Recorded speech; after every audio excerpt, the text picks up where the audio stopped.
Et bonjour d'Abrahim Nasser. Donc voilà, nous sommes aujourd'hui chez vous. Nous sommes aujourd'hui chez vous.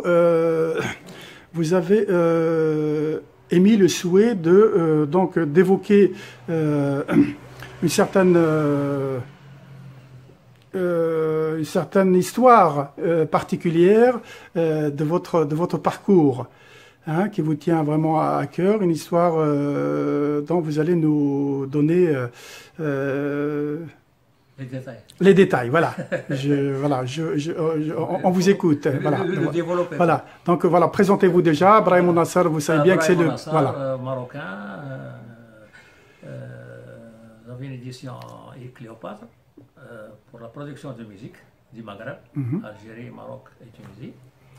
Depuis les années 71, j'ai produit presque tous les artistes, la plupart marocains, tunisiens et algériens.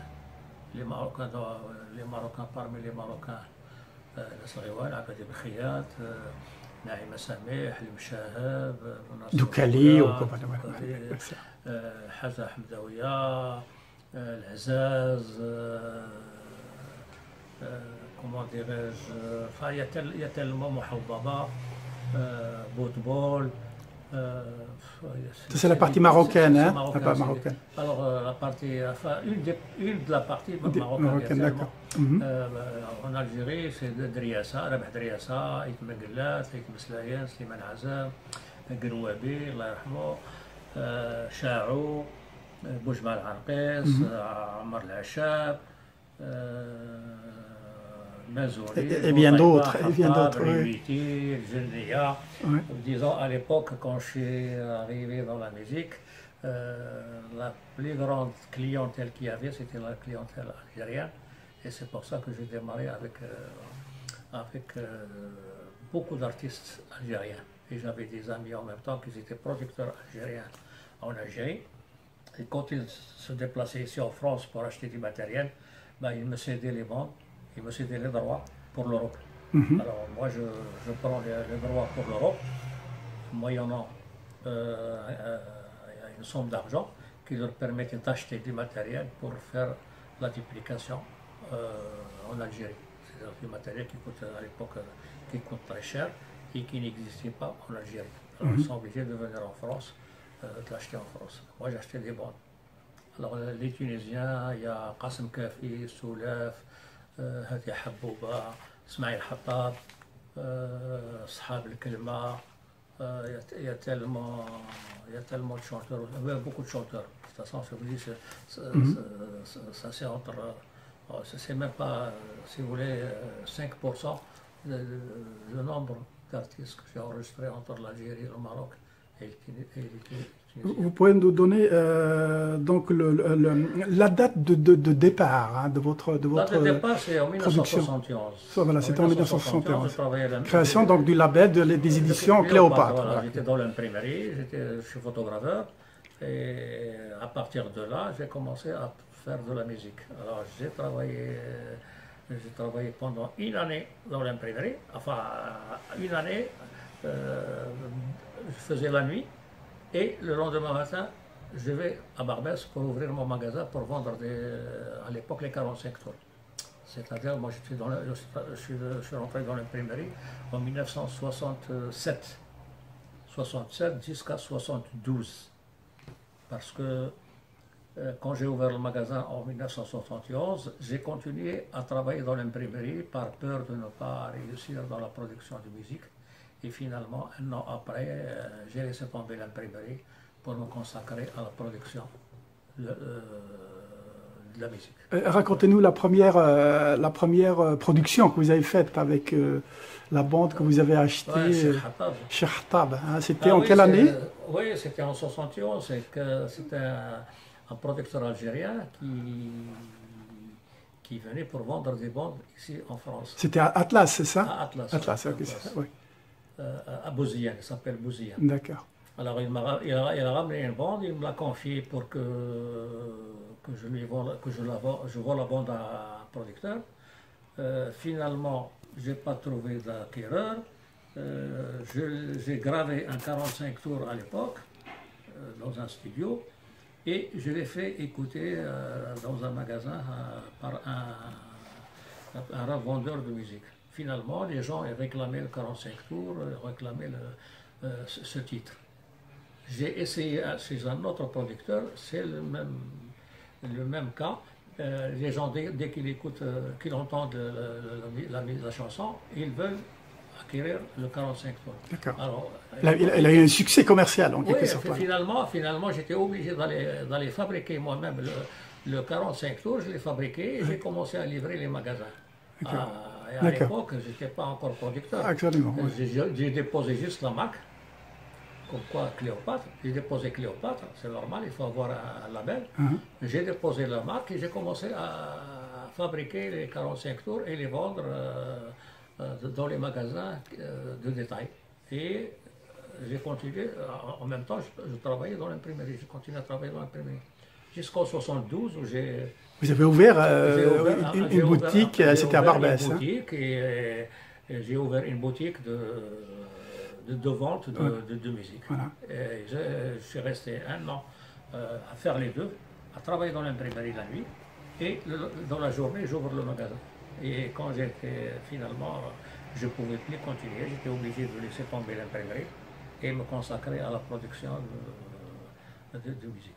Qui marchait très très bien à l'époque. Qui marchait très bien à l'époque. Voilà. Très à l'époque. C'est pour ça que... Et ça a pris de l'ampleur à partir des années, début des années 75, c'est ça, hein, avec Nas El Riwan, Ait Mengellat, Ma'toub, Lounas, parce qu'on n'était pas plusieurs producteurs sur Barbès.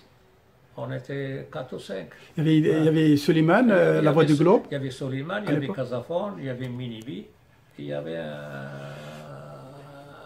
certain Oasis. Celui qui avait Oasis, ouais, c'est ça. Ouais. Celui qui avait sorti là. En Algérie aussi, il y avait des producteurs. Et à Barbès, on était 5. Mais c'était un marché. Ah oui, il y avait aussi Chandor. Chandor, oui. C'est un Fatih Brahim. Lui aussi, c'est un très grand producteur. Oui.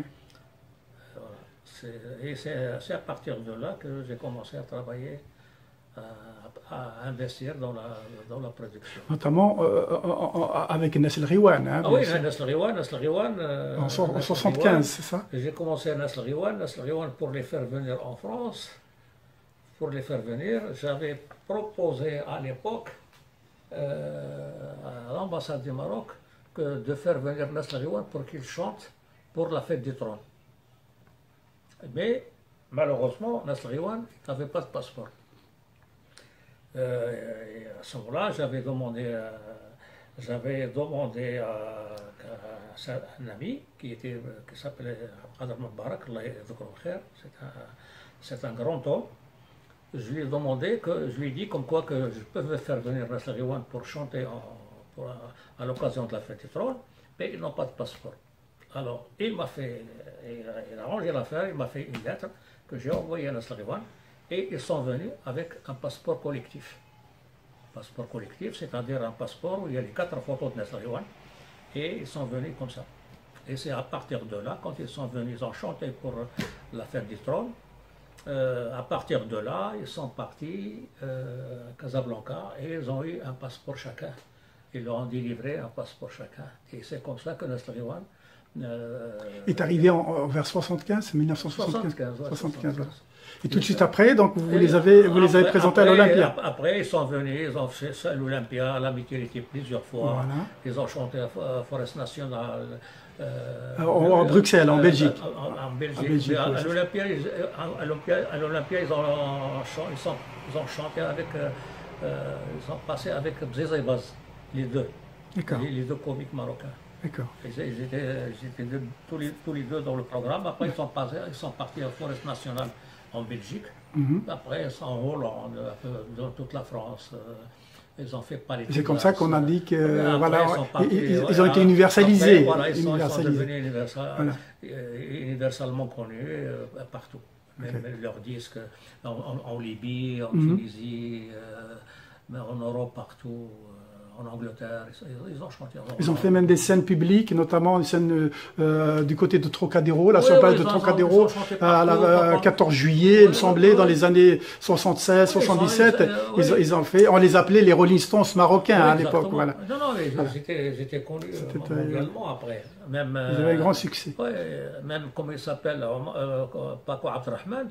Abdelrahman, il avait Jimi Hendrix, il venait chez lui à Essaouira, il restait 15 jours, un mois, pour apprendre certaines notes de Gnawa. Il venait chez Paco Abdelrahman, il venait chez lui à la maison et il lui montrait comment il joue le banjo, la basse. Ouais. Ils ont été bien affectés en 76, donc avec le décès, il était relativement jeune, Boujmea, Allah yarhamou. Boujmea, à ce moment-là, Nasr Ghiwane, ils étaient de 5, ils passaient à 4 après. Ils sont passés à 4, et c'est de là qu'ils sont venus chanter ici en France, et j'ai enregistré tous les anciens titres de Nasr Ghiwane, ici, dans un très grand studio DK. 24 pistes, dans un studio, 24 pistes. On a fait les enregistrements et une fois qu'ils sont repartis au Maroc, moi j'ai renvoyé les bandes à un ami au Maroc qui a sorti ces titres. Et les gens ont commencé à ce moment-là de demander les enregistrements de Nasr Ghiwane qui sont faits en France, qui sont faits à Paris. Et très bonne facture, voilà. Voilà, ils ont repris, pourquoi? Parce qu'ici, il y avait un très grand studio analogique, 24 pistes, et Nasr Ghiwane, ils ont fait un enregistrement vraiment très bien réussi. Et les gens, ils ont repris confiance en Nasr Ghiwane, comme quoi qu'ils ont quelque chose à dire et qu'ils sont toujours là, malgré la mort de Boujmea.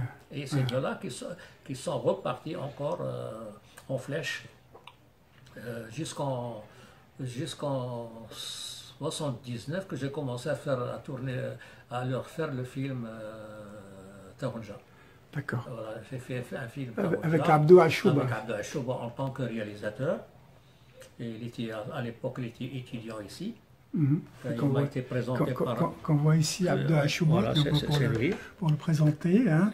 Il était professeur à la Sorbonne, à la Sorbonne à l'époque, en 75, 76. Alors, il était professeur. Oui. Alors, c'est un ami qui s'appelle Mustafa Idbihi, c'est lui qui me l'a présenté en tant que réalisateur pour réaliser le film Taronja. Finalement...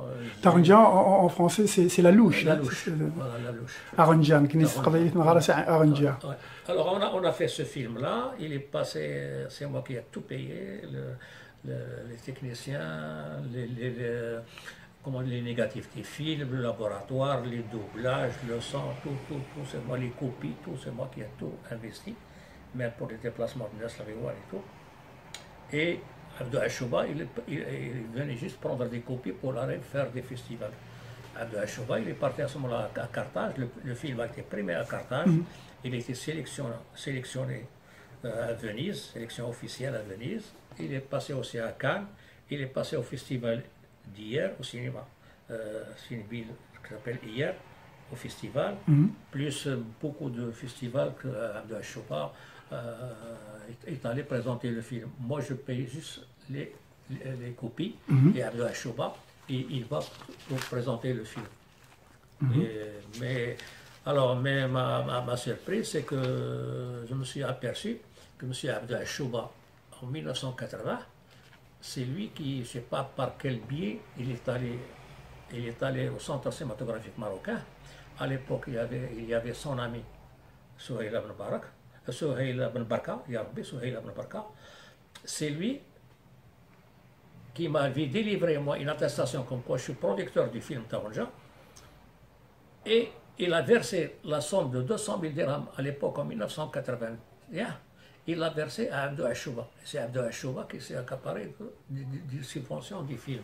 Donc, c'est moi, normalement, ces sommes-là me revenaient à moi, parce que c'est moi qui avais investi à Abdou Achouba. Preuve à l'appui, parce que vous avez des documents qui étaient enregistrés officiellement à l'origine. Voilà, moi, je vous les ai montrés, les documents. Oui, absolument, non, mais des documents à l'appui, absolument. Comme quoi, Abdou Achouba. Oui, absolument. On voit tous les documents officiels, c'est des originaux. Et les réalisateurs. Oui. Et les réalisateurs du film. Et vous êtes le producteur. Donc, moi, je suis le producteur. Et il a fini par tout falsifier et tout s'accaparer, réalisation et production. Et ça, c'est l'attestation. Oui, absolument. Non, mais il y a des preuves à l'appui matériellement indiscutables. Voilà, c'est vrai. Et, comment dirais-je, la cerise sur le gâteau, c'est que Abdou Achouba a trouvé le moyen de mettre comment dirais-je, sur Internet, comme quoi il est le producteur, il est le réalisateur. Oui, c'est tout accaparé, absolument. Et comme quoi que le film a été tourné en 35 mm, alors que c'est pas vrai, le film a été tourné en 16 mm. C'est moi qui ai payé l'argent. C'est un moyen métrage, hein, c'était duré 1 heure et quelques. 1 heure et quart, voilà. C'est un moyen métrage. Oui, 1 heure et quart. Oui. Lui, il parlait comme quoi que le film a été tourné en 35 mm, c'est pas vrai. Et le film était tourné en 16 mm. C'est tout. Et, comment dirais-je, et après, il est allé, il a pris une copie, il a donné à un cinéma à Casablanca, je ne sais pas, Lux ou Lynx, qui a fait jouer le film. C'est lui qui a pris l'argent. Moi, je n'ai pas vu un sou de tout ce qu'il a fait. Je n'ai pas pris un sou. Il a tout raflé, quoi. Il a raflé la mise, comme on dit. Il a tout raflé une seule fois. Une seule fois, je suis allé à Rabat, je l'ai coincé dans un café à côté de la télévision marocaine. Il m'a sorti son chèque et il m'a fait un chèque de 10 000 dirhams. Il m'a dit, voilà, je te donne 10 000 dirhams, j'ai perdu mon père, je vais te rembourser au dernier centime avec les intérêts, fais-moi confiance. Et finalement, moi, j'étais sur le point de rentrer en France, c'était en 1996, j'étais sur le point de rentrer en France, je suis rentré en France. J'ai trouvé, enfin, si vous voulez, tout le malheur que Abdou Achouba m'avait laissé. J'étais obligé encore de me battre et combattre pour essayer de relever la tête. Et finalement, Abdou Achouba, lui, il a pris le film, il a pris l'argent, il a pris le nom, comment dirais-je, en tant que producteur et réalisateur. Et moi, j'ai tout perdu. J'ai perdu et Cléopâtre, la maison, la production, j'ai tout perdu. Pourquoi? Parce que j'ai voulu faire un film sur Nasriwan et sur le... Oui, donc on reprend donc concernant donc ce problème que tu as donc avec Abdou Achouba, qui t'a amené vraiment à être dégoûté, à presque abandonner ton travail. Oui, ben, j'ai pas pu parce que avant de, comment dirais-je, avant de la production du film, de tourner le film, Abdou Achouba m'a fait tout un itinéraire de comme quoi, quand on va produire le film, les copies vont être vendues un peu dans le monde entier, dans les pays arabes, au Maroc, à toutes les salles de cinéma. Il m'a fait des décomptes vraiment grandioses, comme quoi tout ce que je vais investir va être multiplié par 100, ou par 200, ou par 300. Tout ce que j'ai investi, finalement, moi je l'ai suivi, j'ai investi à tout va. Dans le tournage, dans les montages. Une grosse somme d'argent. Je mettais tout ce que j'avais d'argent de côté, je l'ai investi. Et, comment dirais-je, je me suis trouvé endetté. Pourquoi? Parce que c'est lui qui profitait des retombées du film. Quand il va dans les festivals, c'est lui qui touche l'argent, c'est lui qui fait tout. Moi, je ne vois rien. C'est lui qui prend contact parce que c'était son métier. Il était dans le cinéma. Moi, j'étais dans la production de musique, ça n'a rien à voir.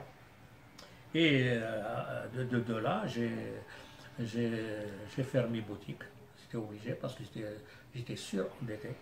Et tu avais un stock, mais même tout le stock, tout est parti aussi par la suite. Le stock était parti, j'avais plus que 100 045 tours dans le stock, entre 33 tours, plus le matériel. Tout est parti en fumée. De duplication. Ben oui, quand je suis rentré au Maroc, je suis resté quelques années au Maroc, et à mon retour, tout était parti. Tout était parti. Je ne donne pas les détails, si vous voulez, comment c'était parti, mais ça c'est un problème entre la famille.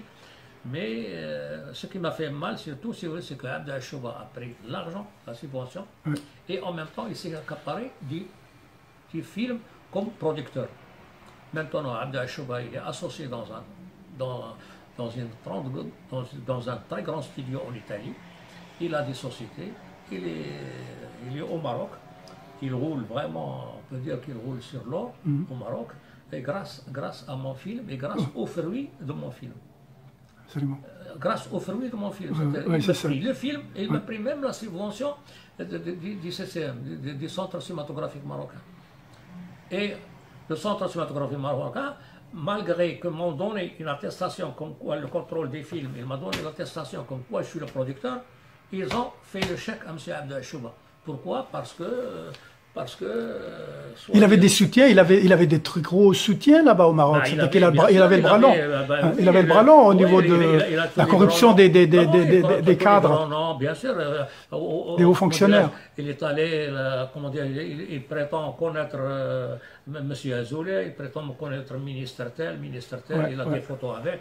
Dans cette revue-là, si vous voyez cette revue, vous allez voir Abdel Achouba, les gens qui fréquentent. Qu'est-ce que vous voulez que moi je me bats contre lui? Je ne peux pas. Mais simplement, il a freiné tout ce que j'avais envie de faire dans la musique ou dans la production. Mais maintenant, qu'est-ce qu'il y a comme producteur? Avant, à toutes les manifestations, comment dirais-je, les fêtes et tout ça, je faisais venir les chanteurs, les groupes et tout ça pour faire des soirées marocaines et tout ça. Mais maintenant, il n'y a plus personne. Personne ne fait aucune soirée marocaine. Non, il n'y a plus personne. Pourquoi? Parce que les gens ne veulent plus investir dans la musique. Et avant, on n'avait pas ni ministre de la Culture, ni subvention, ni rien. On ne payait même pas une affiche. Tout était payé de notre poche. Il n'y avait rien. Pour la culture marocaine à l'époque, on investit par notre propre moyen. C'est-à-dire qu'il n'y a personne qui nous donne un coup de main. Voilà. Mais je ne regrette pas. Je ne regrette pas d'être. Ce que vous avez fait, avec le label Cléopâtre, vous avez fait quelque chose d'énorme. J'ai même fait autre chose. Quelque chose d'énorme dans la musique. Dans le football, j'avais organisé des matchs de foot, l'OAC contre Red Star ici en France, aller-retour. Et il y avait Copa, Fontaine, il y avait Belmahjoub, il y avait Aqasbi, il y avait Ben Barak, Ben Barak, il y avait Battash, il y avait. Oui, les grandes stars sportives de l'époque. Les anciens du foot, les anciens marocains et français, avec l'équipe de Red Star et l'équipe du Maroc. Ils ont fait l'aller-retour et c'est moi qui a payé tout. Les billets d'avion, le défraiement, le logement, c'est moi qui ai tout payé, tous les frais. Il n'y a pas un seul qui dit qu'il n'a pas eu n'a pas profité de la générosité de Brahim Nasser. Voilà, exactement. J'ai fait ça pourquoi j'ai envie de faire quelque chose pour le Maroc et pour les Marocains. Et pour le Maghreb en général. Pour le Maghreb en général, parce que pour le Maghreb, j'ai fait beaucoup avec Riassa, j'ai fait alors l'épisode d'Aït Menglat et de Ma'touba vers Marbi, c'était énorme. Mazouni, j'en ai fait des tas de trucs. Si vous comptez maintenant ma production n'est pas limitée uniquement à tel ou tel ou tel. Vous pouvez nous donner un petit aperçu comme ça de votre parcours avec Aït Menglat au début? Comment ça s'est passé? Aït Menglat, c'est un grand homme avant. C'est un grand homme, c'est un poète, c'est un artiste que je respecte beaucoup. Et c'est lui qui est venu vous voir la première fois, hein, c'était en 75. Non, moi j'avais acheté des bandes qui étaient enregistrées en Algérie. Et une fois qu'il a appris que j'ai acheté ces bandes-là, de l'Algérie, il est venu, il m'a demandé pourquoi que je ne lui enregistre pas directement, sans passer par d'autres personnes. D'accord. Et c'est là que je lui ai enregistré à Chogar, Yago notamment.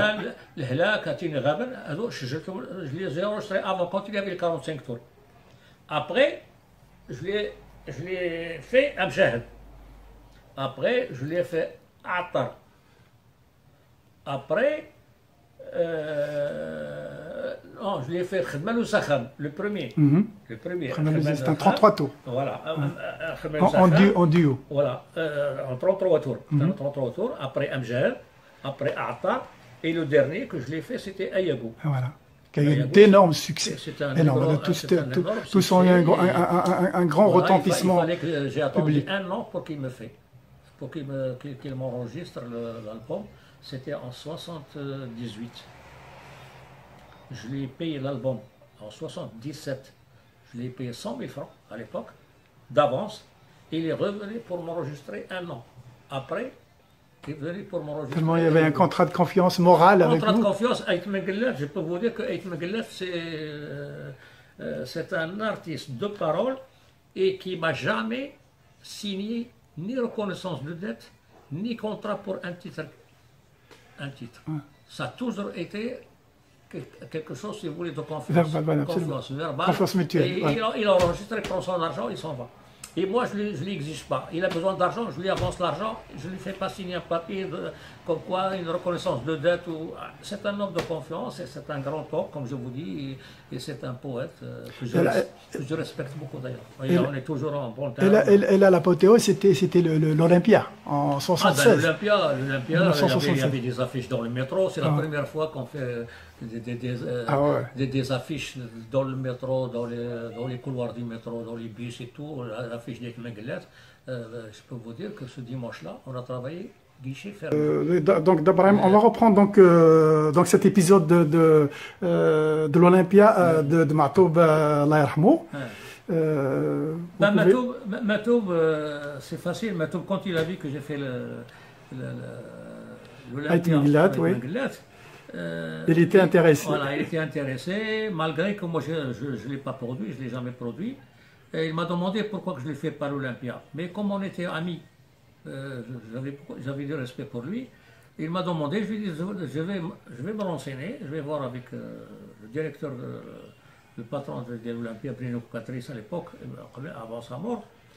Quand j'ai parlé à Bruno, il m'a dit pas de problème, il m'a dit donne-moi une date, il n'y a pas de problème. J'ai appelé Matoub, on s'est mis d'accord sur une date, et à ce moment-là, j'ai donné la date à Bruno Catrice pour me réserver la salle.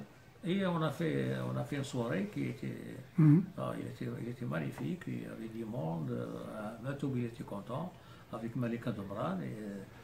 Voilà, et ça n'a pas été filmé, malheureusement, ça n'a pas été filmé, on n'a pas eu de.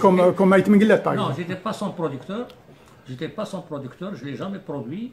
Et moi, franchement, quand je fais un spectacle pour des artistes dont je ne suis pas producteur, je n'ai pas profité ni du son, ni de l'image.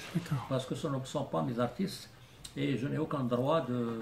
Oui, donc d'Abraham, on est resté sur Matoub et Malika Domran, ouais. Donc l'Olympia, donc de 1980, c'est ça? 80, vous confirmez, 1980. Donc c'était Malika qui est venu vous voir? Non, c'est Matoub. C'est Matoub. C'est Matoub qui est venu, il m'a contacté, il m'a dit pourquoi tu as fait l'Olympia avec Meguelef et moi tu ne le fais pas, tu me fais pas l'Olympia. Je lui dis, malgré que je ne travaille pas avec toi, je peux te faire l'Olympia, mais donne-moi le temps de voir avec Bruno Catrice comment que ça se passe, les dates et tout ça. Et après, finalement, 15 jours après, 15 jours après, j'ai appelé Malika Domran, il était dans le temps. J'ai pris rendez-vous avec Matoub et on s'est fixé d'une date. Et de là, je suis allé voir Bruno. Il m'a donné la date, c'était un dimanche. Et on a fait l'Olympia. C'était magnifique, il y avait du monde. Matoub était content, Malika Domran aussi était content. Voilà, et comme ça, je suis resté très ami avec Matoub, malgré que je n'ai jamais enregistré aucun titre. Mais comme il m'a demandé ce service, de le faire passer à l'Olympia, je l'ai fait passer à l'Olympia. Sans problème. C'est pas l'argent, c'est pas le profit qui m'intéressait, c'est de faire plaisir. Il voulait avoir ce titre comme quoi il est passé à l'Olympia. Parce qu'à l'époque, l'Olympia, c'est pas facile de passer. Hein. D'abord, ça coûte cher, absolument, la salle. Absolument. Et pour faire venir du monde, il faut avoir un artiste valable pour que les gens se déplacent à l'Olympia. Et Bruno Catrice, il ne loue pas à n'importe qui. D'accord. Il n'y avait pas d'autres artistes qui sont venus vous voir pour vous demander de leur faire l'Olympia, éventuellement, que vous n'avez pas pu le faire? Franchement, Non, parce que moi, ce qui m'intéressait surtout, c'est le spectacle. Le Mshahab, le Riwan, Jilala, le Bkhiyat. C'est surtout Driassa, Mazzoni. Driassa, il a fait l'Olympia. Driassa, il a fait l'Olympia. Plutôt Mazzoni, des artistes comme ça, oui, je leur fais maintenant soit l'Olympia, soit Palais des Glaces, soit la Mutualité. Mais la plupart du temps, c'est la Mutualité. Voilà, donc d'abord, on va juste reprendre un petit peu l'épisode donc de l'Olympiade de Ma'toub avec Malika Domran. Alors, qu'est-ce que, pour finir pour finir, c'est un bon souvenir parce que déjà, j'ai fait plaisir à Ma'toub Lounès, en même temps à Malika Domran parce qu'il voulait passer à l'Olympia. C'est une occasion que moi je connais Bruno Catrice et à ce moment-là, si vous voulez, le marché de la musique marchait bien, hein, il était prospère. Moi je ne voyais pas, si vous voulez, les dépenses que je vais faire. Des fois, quand comme les matchs que j'ai fait de foot entre le Maroc, les anciens Marocains et les anciens Français, je ne voyais pas. Je ne mettais pas, comment dirais-je, en premier le fruit que je vais récolter. Parce que là, déjà, je veux réussir quelque chose, c'est pour me faire plaisir. Quand j'ai une idée en tête, il faut que je l'exploite. Ce n'est pas obligatoirement parce qu'il y a un profit pécuniaire derrière. J'ai une idée, je la fais. Il y a des gens qui font des trucs comme ça parce que ça leur fait plaisir. Ils font, comment dirais-je, ils construisent quelque chose, c'est parce que ça leur fait plaisir, ils construisent. Surtout, moi j'ai voulu construire, si vous voulez, l'Olympia pour Ma'toub Lounès et Malika Domran, parce que ce sont des artistes qui sont reconnus, et il n'y a pas de raison de ne pas exaucer leur rêve de passer à l'Olympia. Mais vous ne les avez jamais produits, c'est-à-dire qu'ils ne sont jamais venus vous voir pour vous dire de les produire, d'enregistrer chez vous? Non, jamais. D'abord, c'est pour ça que je vous ai dit, je ne mettais pas l'intérêt pécuniaire en premier. Moi, ce que je veux d'abord, c'est réussir quelque chose, faire quelque chose, il faut que ça soit réussi. Hein? Et en même temps, il y a le plaisir de rendre service à un artiste qui mérite. Parce que Ma'toub Lounès et Malika Domran, ce sont des artistes, comment dirais-je, très aimés par les Algériens. Absolument, ils avaient un énorme succès.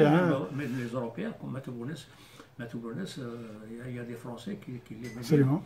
Hein, parce que c'est un artiste. C'est pas parce qu'ils ne comprennent pas le kabyle. Il y a beaucoup de gens qui ne comprennent pas l'anglais, ne comprennent pas l'africain, mais ils aiment la musique. Qui apprécient absolument. Ils aiment l'artiste par lui-même pour ce qu'il fait. Et moi, ce que j'ai fait, c'est réussir ce souhait de ces deux artistes. Et je suis très content d'avoir réussi et de leur avoir fait plaisir. Après, donc, vous êtes revenu à Barbès, bien sûr, qui est votre fief, à la rue de Chartres, tout ça. Parce que, si vous voulez, quand je suis revenu en 1996, je suis revenu à Barbès pour voir d'abord les anciens. C'est un endroit, imaginez-vous, où j'ai passé quand même plus que les 2/3 de ma vie. C'était la Mecque de la musique, c'était vraiment la Mecque de la musique maghrébine. Barbès, c'était même pas de la musique, c'était de tout. Il y avait tout, celui qui a besoin de halal, de la viande, des couscous, n'importe quoi, de la menthe, n'importe quoi, il vient à Barbès. C'est après, quand il y avait la décentralisation, il y avait le regroupement familial, quand il y a au temps de Mitterrand, c'est là qu'on a construit, si vous voulez, Aulnay-sous-Bois, on a construit des cités, voilà, plutôt cités dortoirs, voilà. Parce qu'avant c'était des foyers sur Nacotra et tout ça, où les immigrés, les travailleurs immigrés étaient parqués, voilà, dans des petites chambres. Il n'y avait que des foyers et les immigrés envoyaient de l'argent pour leur famille au pays. Voilà, il n'y avait que ça. Et le samedi dimanche, on a tous les immigrés qui viennent pour acheter, soit pour manger un couscous, ou manger crème, pour amadouer leur solitude, dont Par Benjeloul a fait un livre qui s'appelle La plus haute des solitudes, donc il a parlé un peu de la solitude de l'immigré de l'époque. quand ils viennent à Barbès, c'est pour se rappeler du pays, c'est pour acheter ce qu'ils veulent. C'est bon. Il y avait la Mersovia, juste à côté du métro Barbès, qui était la plus grande distributrice de... C'est la première qui vendait de la musique arabe. De la musique, voilà, c'est ça, la Mersovia. Maintenant, c'est ses enfants. C'est le premier magasin, il est au 124 boulevard. Voilà, juste en face du métro Barbès, quand on sort, voilà. Et maintenant, il y a ses enfants. Ses enfants qui sont là, les deux frères, oui. Les deux frères qui sont là, qui continuent tant bien que mal à distribuer la musique maghrébine. Voilà, ça marche plus parce que je les ai vus, ils m'ont dit qu'ils sont sur le point de déposer le bilan parce qu'ils n'arrivent plus à faire face. Voilà. Commercialement, ça marche plus. C'est triste parce que c'est pareil, parce que eux, si vous voulez, c'est un trésor qu'ils ont. Ils ont tous les anciens. Absolument. Absolument. Ils ont le catalogue, notamment le catalogue de Club du disque arabe d'Archilef. C'était énorme. C'était très beau. Oui, même Sonokero, ils ont tout. Ils ont pratiquement tout. Tout ce que vous voulez, vous le trouvez chez eux. Si vous ne trouverez pas chez eux. Audio et vidéo, parce qu'en dernier temps, il y a aussi la vidéo, les DVD, tout ça. Avant, il y avait l'audio, il y avait le 45 tours. Il y avait l'analogique, les cassettes audio. Après, il y a la cassette. Ouais. Et après, il y a la vidéo. Et après la vidéo, il y a eu le DVD. Ouais. Après le DVD, maintenant, on rentre sur YouTube et vous tapez... On trouve tout, voilà, c'est ça. Vous tapez un titre. C'est ça. Donc c'est pour ça qu'ils enfermaient un par un, donc de Triomphe Musique de Zulekha, et bien d'autres qui ont tous fermé. Ils ont déposé le bilan. Il y a encore La Voix du Globe chez Mehdaoui, là-bas à Belleville, qui tourne un petit peu. Ils ont tous déposé le bilan. MCPE, Khalifa, aussi. Ils ont fermé boutique. Ils ont fermé La Voix du Globe aussi. Absolument. Rabah Ben Dekoum, qui est une petite production, mais bon. Il était chanteur, poète, producteur, oui. Qu'on a eu l'occasion de rencontrer. Casafon, c'est pareil, il a aussi fermé. Minibi, il a aussi fermé. Plus tous les...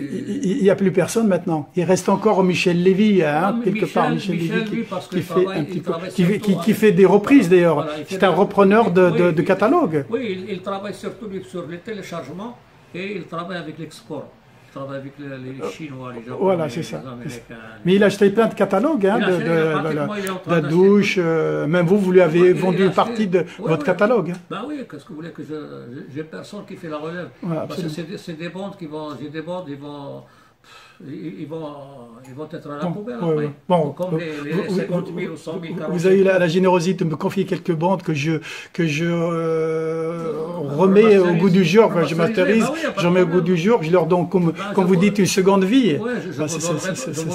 C'est très très gentil de ta part. Et c'est vraiment de votre part, pardon. Et ça fait plaisir à beaucoup de gens parce qu'on fait découvrir des artistes qui ne sont pas connus du tout, qui n'ont pas été édités, qui n'ont pas été que vous avez acheté, que vous n'avez pas pu sortir à l'époque. J'ai investi de l'argent dedans et sans rester, je ne les ai pas sortis parce que, vous savez, à l'époque, quand il y a certains numéros qui marchent, on oublie de sortir ceux qui sont inconnus. Absolument. C'est triste à dire, mais des fois vous investissez là-dedans, déjà le studio, les musiciens et tout, et après vous sortez le chanteur, lui, il ne fait pas d'efforts, il ne fait pas de spectacles, il ne passe pas à la télé. Et maintenant, admettons chez nous, admettons au Maroc, maintenant on passe les chanteurs à la télé. On passe partout, on les passe, on les invite, on les paye. Mais avant, il fallait payer pour passer à la télé. Il fallait graisser pour passer à la télé. Maintenant, les artistes, ils touchent des gros cachets. Avant ce n'était pas le cas. Avant, il fallait leur donner la bande et leur donner une enveloppe pour qu'ils vous passent un chanteur. Et c'est malheureux à dire, mais c'est la vérité. C'est la vérité. On a tous subi cette pression de la télévision. Absolument. Et jusqu'à nos jours, presque. Chez nous en Algérie, ça se pratique encore. Peut-être en Algérie, mais maintenant au Maroc, on paye quand même les artistes, on leur donne quand même des chèques pour qu'ils passent. Ceux qui sont connus, maintenant, ils exigent des chèques. Quand on voit maintenant les soirées qu'ils passent au Maroc, qu'ils font au Maroc, c'est Mawazine et tout ça, il y a des artistes qui viennent de presque du monde entier au Maroc pour des festivals. Et les gens payent et rentrent pour les spectacles. Maintenant, ça a changé. C'est pas comme avant. Avant, il fallait faire les affiches, il n'y avait pas. Avant, si vous voulez, avant, ça n'existait pas chez nous, le sponsor. Ça n'existe pas au Maroc, un sponsor, ça n'existe pas. Vous allez voir, mettons Coca-Cola, ou vous allez voir une société X, vous leur dites, je veux faire un spectacle, les affiches, je mets votre nom en bas et tout, est-ce que vous pouvez financer les affiches? Il va vous dire, non, c'est pas la peine, mon produit, il se vend sans affiches, il se vend, il n'y a pas besoin de vous. Oui. Voilà. Tandis qu'ici, admettons en Europe, ils ont un budget uniquement pour ça. Que leurs produits connus ou pas connus, ils ont un budget pour la publicité. Ils payent la publicité. Quand vous voyez, admettons, la Coupe du Monde, vous voyez la publicité Coca-Cola et tout ça. Coca-Cola, il n'a pas besoin de publicité. Tout le monde achète Coca, il est connu. Ouais. Mais quand vous regardez la télé, vous voyez les spots de Coca-Cola. Ouais. Voilà, c'est des gens, déjà ils participent déjà à l'économie, ils participent déjà, si vous voulez, à la culture, ils passent, si vous voulez, des publicités, ils passent des chanteurs, ils passent tout ça, ils participent à la culture. Quand il passe, admettons, comment dirais-je, une publicité, il y a de la musique, il y a un chanteur, il y a... Mais chez nous, ça n'existe pas. Maintenant, ça va. Mais ça fait 20 ans en arrière, c'est même pas la peine de leur dire vous subventionnez, vous payez les affiches, vous payez ça. C'est même pas la peine parce que vous allez être bredouille, vous sortez sans un sou. C'est triste, mais on a fait quand même avec les moyens de bord. On y est arrivé quand même à se battre. Hein. C'est vrai, on n'a pas fait d'économie. Pourquoi? Parce qu'on a dépensé, on dépense. On fait comme, si vous voulez, le cultivateur qui sème le grain. À la fin, il récolte le grain, il le ressème, il prend la paille. Il garde la paille pour lui. C'est ce qui nous est arrivé, nous. Nous, on garde la paille et chaque année, il faut qu'on sème le grain. On sème le grain et on garde la paille. On sème le grain et on garde la paille. Et la paille, on la donne aux bêtes. Ce qui veut dire, c'est qu'on n'a pas mis d'argent de côté. Voilà. Et on est arrivé, si vous voulez, maintenant comment dirais-je, à YouTube et tout ça, qui donne toutes les musiques gratuites. Vous allez, mettons, vous rentrez sur YouTube, vous mettez vous mettez un titre, ben vous allez l'écouter gratuitement. Vous avez le son et l'image gratuitement. Vous ne payez pas un centime, alors que ça nous a coûté de l'argent. Mais vous n'avez pas de regret, vous n'avez pas de regret par rapport à ce que vous avez fait? Non, pas du tout. Pourquoi pas? J'ai fait quelque chose qui me plaisait et comment dire, un travail dont j'étais bien. Et je voyais les gens que ça leur faisait plaisir quand vous faites un spectacle, vous avez 3 000, 4 000, 5 000 personnes qui viennent pour votre spectacle. C'est un plaisir. Moi, je préfère avoir un spectacle où il y a 5 000 personnes qu'avoir 50 000 € dans le compte. Parce que les 50 000 €, c'est juste pour ma gueule, pour moi. Tandis que quand tu fais un spectacle, il y a du monde qui vient, ça fait plaisir de voir que tu as fait quelque chose, tu as réussi à réunir des gens. Et c'est ce que j'ai fait, moi, pendant les fêtes du mouton, pendant les fêtes, les Eid et tout ça, je faisais des spectacles pour que les gens viennent. Et chaque fois que certains clients qui viennent chez moi au magasin pour acheter des cassettes, ils me demandent est-ce qu'il y a un spectacle. Est-ce qu'il va y avoir pendant les fêtes? Qu'est-ce que tu vas faire venir? Est-ce que tu vas faire venir? Alors toujours, ils me posent la question, les prochains spectacles. Et comme je travaillais avec des artistes comme les Nasr Khouya, comme Naïma Samir, comme Nasr Riwan, comme Gilal Al-Shahabi, tout ça, oui, même les Algériens, Mazouni, tout ça, ces gens-là, ils sont demandés par le public, par mes clients. Alors qu'est-ce que je fais? Je les fais venir. Je leur paye l'avion, je paye tout, je paye la salle, je paye tout, et je fais le spectacle. Ça rentre, ça laisse de l'argent, ça laisse pas de l'argent, je m'en fous parce que je vends le produit. Je vends les cassettes, je vends les 45 tours, je tombe toujours sur mes pieds. Le seul moment où je suis tombé sur mes pieds, c'est quand j'ai fait le film Taranja. Oui, mais ça c'est tout était parti. Ça c'est la partie des déceptions, la partie voilà, c'est ça, mais sinon, regrettable. Mais vous avez un très très beau souvenir, vous avez un meilleur souvenir aucun problème, de ce que vous avez fait. Aucun problème, tout ce que j'ai fait, parce que j'ai fait connaître des artistes, je les ai développés à l'étranger, ils sont connus à l'étranger, mais ils sont devenus des grands artistes. Quel est votre meilleur souvenir de Cléopâtre?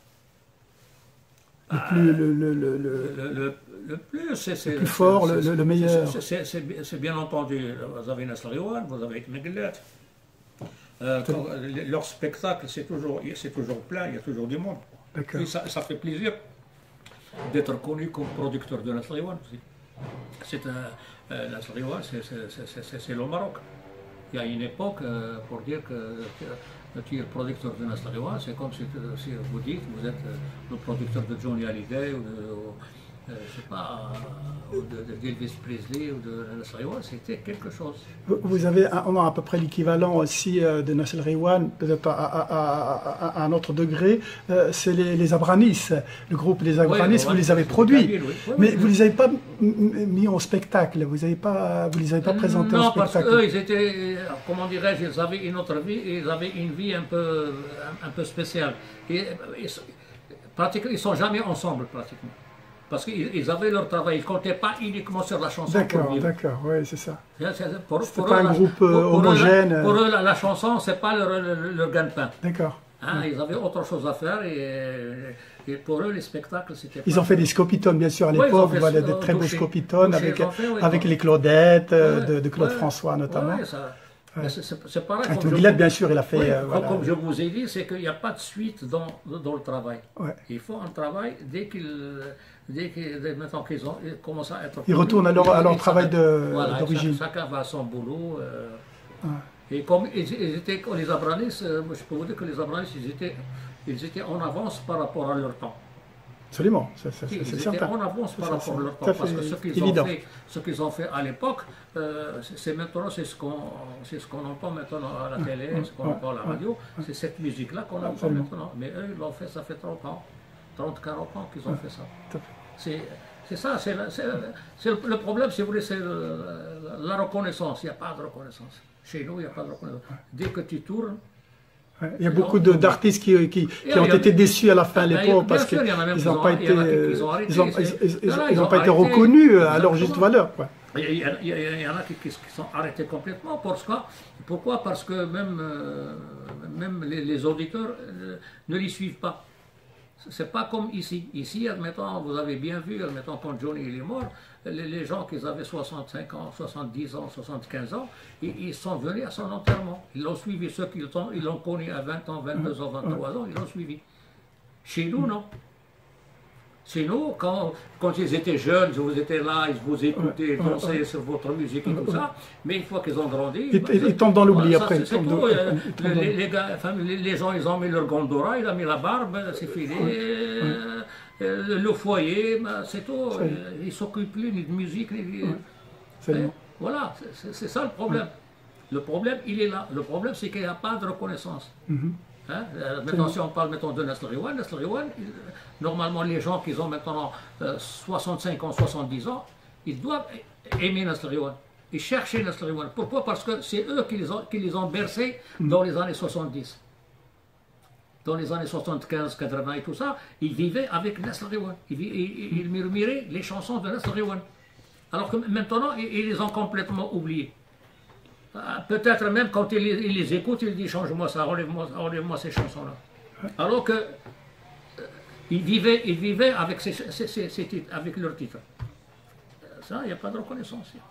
La dernière fois, on parlait de ça avec notre ami Monsfourad. Vous vous rappelez, donc il vient de sortir une reprise de la cassette qu'il a fait chez vous, une chez Boussiphone. Donc on les a remasterisés, donc on a sorti un CD dernièrement. Donc il parlait justement de cette reconnaissance. Il a arrêté, lui, par désespoir de cause. Il était obligé d'arrêter la chanson parce qu'il a dit, on passait plus d'ailleurs devant les grands. Il m'a dit, comment voulez-vous que Monsfourad passe devant Matoub, devant Aitmegila, devant Idir? Il m'a dit, ils nous ont minimisé. C'est-à-dire qu'ils ne se sentaient vraiment pas à la hauteur. Voilà. Donc ils ont raccroché par désespoir. Par désespoir de cause, ils ont quitté la scène de la musique. C'est une erreur. Par la force des choses. C'est une erreur. Parce que même maintenant, comme dans la musique et tout ça, normalement on écoute un peu de chaque. On ne va pas manger tous les jours le méchoui. Avant pas mon jour. Oui, c'est ce que je pense. C'est pour ça que moi, je leur donne une seconde chance. Enfin, en quelque sorte, j'essaie de les sortir un peu de l'oubli, tous ces artistes qui étaient déçus. J'essaie de les ramener un peu sur la scène publique actuelle. Ils ont fait des choses. Ils ont marqué leur temps. Absolument. Il n'y a pas de raison qu'ils soient tombés dans l'oubli. Voilà. Vous avez les sentis et vous avez 2 ou 3 mots qui disent pour rien dire. Ouais. Vraiment pour rien dire. Vous n'êtes pas pour rien dire. C'est des mots qui vont avec la musique. Les gens maintenant, si vous voulez, ils écoutent la musique avec leurs pieds. Ouais. C'est pour danser. Absolument. Avant, il y a très peu de musique de qualité de nos jours. Voilà, exemple, quand j'ai fait l'Olympia, maintenant avec Ait Meguillet, une mouche, si elle passait, on l'entend. Tellement qu'il y avait un silence, vous ne pouvez pas vous imaginer. Une mouche, quand elle passe, vous l'entendez. Tellement que les gens, ils écoutaient la poésie. Maintenant, les gens, ils vont au spectacle pour danser. Absolument. C'est pas pour écouter la pour l'ambiance et tout, ça. Il n'y a plus cette musique-là, il n'y a plus ce spectacle-là. C'est fini ce spectacle. Maintenant, c'est les chansonnettes, les machins, les synthétiseurs, c'est tout. Les gens dansent, les gens. Oui, c'est triste, mais c'est comme ça. Il faut se mettre à la réalité. C'est comme ça. Est-ce que vous avez quelque chose de particulier à dire aux gens qui aimeraient vous connaître? Est-ce que vous avez quelque chose Moi, qu'est-ce que je dis? Je ne regrette pas ce métier-là. Tous les gens que j'ai connus, qui m'ont connu à Barbès, qui sont venus chez moi au magasin, qui sont venus au spectacle, voir les spectacles que j'ai faits, que ce soit algérien, marocain ou tunisien, moi, tout ce que je leur souhaite, c'est le bonheur, la longue vie, et qu'ils réussissent leur vie et la vie de leurs enfants. Voilà, qu'ils vivent dans le bonheur. Oui, je vous vois souvent à Barbès, vous allez régulièrement à Barbès, même si vous n'avez plus rien à vous là-bas, mais vous avez vos contacts. J'ai mes contacts depuis les années. Vous aimez toujours Barbès, bien sûr. Toujours, c'est mon fief. Voilà, d'accord. C'est mon fief. C'est comme si un poisson, vous l'enlevez de la rivière, vous le jetez dans la mer, il va crever. Parce qu'il ne peut pas, il y a des vagues et tout ça. Et si vous l'enlevez de la rivière, de la mer et vous la jetez dans la rivière, il va crever. Moi, Barbès, parce que je connais du monde, je connais des gens. J'ai été là-bas depuis les années 68. Je ne regrette pas. Je n'ai que des bons souvenirs, que des bons souvenirs, que des bons souvenirs. Voilà, vous souhaitez une longue vie à Dabrahim. Merci beaucoup de ce témoignage. Vous nous avez donné un aperçu de votre parcours. C'est très beau. Merci beaucoup et à très bientôt. Au revoir.